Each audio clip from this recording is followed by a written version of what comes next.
এসে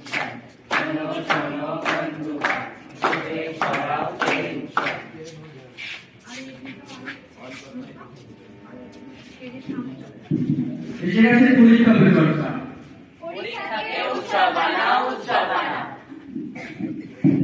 বন্ধুরা, আমরা সবাই জানি পরীক্ষা মানে অনেক ভয়, দুশ্চিন্তা আর রাত জাগা, কিন্তু এই দুশ্চিন্তাকে আমাদের পরীক্ষায় ভালো ফল করতে সাহায্য করে। তাই আসুন দেখে নেওয়া যাক আজকের এই নাটক পরীক্ষা পরিচর্যা, কিভাবে পরীক্ষার ভয় কমিয়ে আনন্দের সঙ্গে প্রস্তুতি নেওয়া যায়। আর ভালো লাগছে না রিকা, চারিদিক থেকে এত কতবার কি অবস্থা, বাড়িতে গেলে বাবা শুধু পড়াশোনা আর নাম্বারের কথা বলে।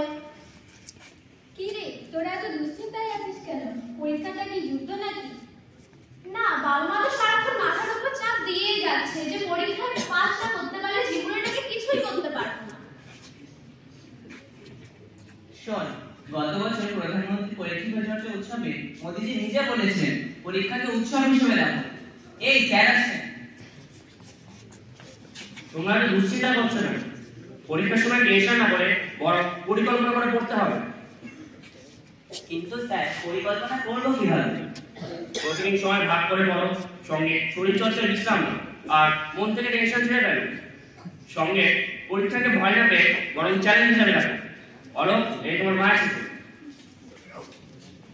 মাস্টারমশাই, আমাদেরও বুঝতে হবে যে বাচ্চাদের উপর অত চাপ না দিয়ে তাদের পাশে থেকে আমাদের সাহায্য করা উচিত। আর মনে রেখো, পরীক্ষা জীবনের একমাত্র মাপকাঠি নয়।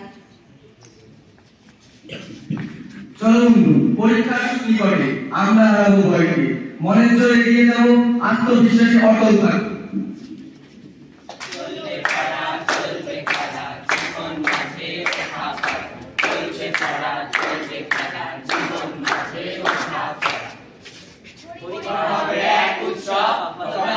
ভবিষ্যৎ